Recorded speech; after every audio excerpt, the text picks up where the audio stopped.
With cold weather just around the corner, Bruce Morrow decided to take advantage of an unusually warm day in early October to hit the links at the Lincoln Country Club. Morrow spent the morning at his house just down the road before leaving at 1:30 and teeing off an hour later. By 6:15, he was ready to call it a day and head home. Morrow, a major with nearly 30 years on the Pawtucket Police Department, was paid that day a total of $316.47. Not vacation time or a personal day. Instead, Morrow was listed on the department roster as working and paid by taxpayers for 8 hours of regular time. A 4-month investigation by the Hummel report found that Morrow, who oversees the patrol division, spent days at his house, his parents' house in Pawtucket, or playing golf on various courses miles from headquarters when he was supposed to be working. On Friday, October 3rd, the major, who assigned himself to overtime details, was paid a total of 9 hours of overtime after spending a good chunk of the day at Crestwood Country Club in Rehoboth with his father. On the last Monday and Tuesday of October, Morrow left the station in the early afternoon and spent the rest of the day at his parents' house, 10 minutes from headquarters. You seem to be have an unusual work schedule about when you come in. Does anybody keep track of your hours coming in and out? Chief of Police. Okay.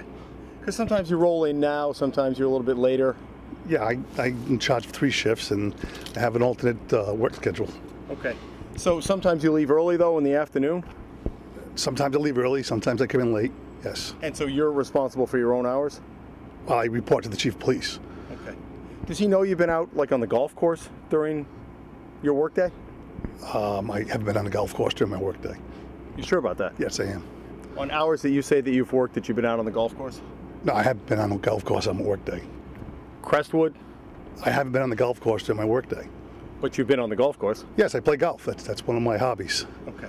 And what about going over to your parents' house and just hanging out like you did last week? You had 2 days where you left at 1:30 and then you just spent the afternoon. Okay, that's the end of this thing. You can talk to the Chief of Police if you have any questions. Well, we're talking to you. You're the one. Okay. Our investigation shows Morrow coming and going as he pleases, with no apparent accountability.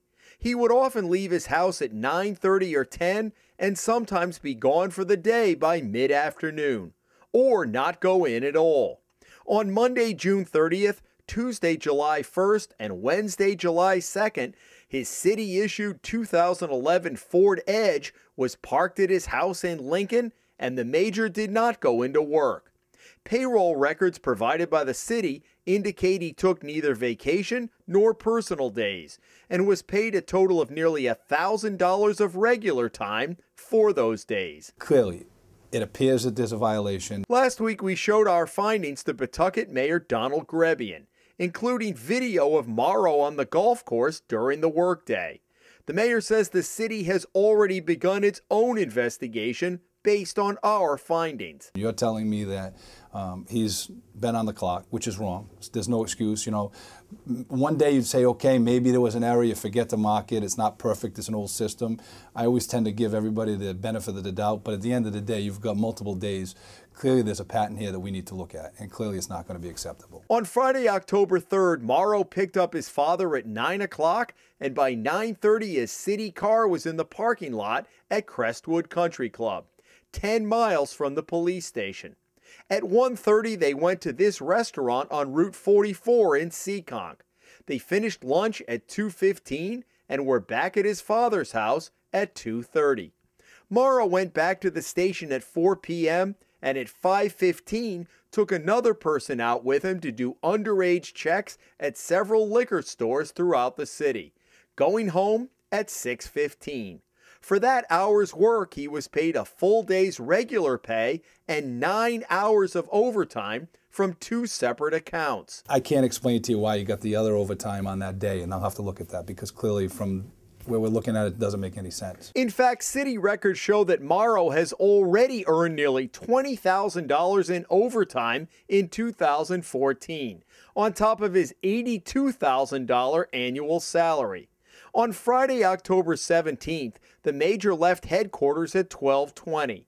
spending 30 minutes at the substation on Armistice Boulevard before driving 5 miles and picking up a friend on Sand Trap Lane in Seekonk, then driving another 10 miles to a house in the Hampton Meadows section of Barrington, where he stayed until late afternoon. The major dropped the friend off back in Seekonk, went to his parents' house, then back to the station around 8:40. Morrow was paid for 5 hours of overtime at $62 an hour, in addition to his regular pay. What about that day that you went over to Barrington and just hung out all day? Thank you. Major? So Major, you're telling me you're sure that you didn't play golf? You're sure you didn't play golf on company time? And what about using the company car to go over? Is it fair to the taxpayers to go to Crestwood with the company vehicle? Thank you for the opportunity.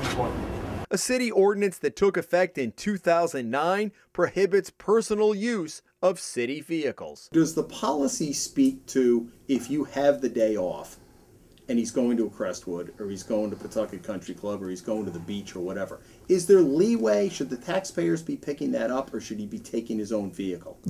From a perception standpoint, and the honest answer is no. You would hope that, hey, if I'm going out with the family, then I'm using my own private vehicle. A lot of times people watch these stories and you see the guy kind of quietly retire and go away. And I've had some people say to me, you know what, if he's filing for overtime, maybe double overtime, and he's not going to work, does that rise to the level of a crime? And would you refer it to your police department? This here, as far as I'm concerned, if verified, this is clearly stealing.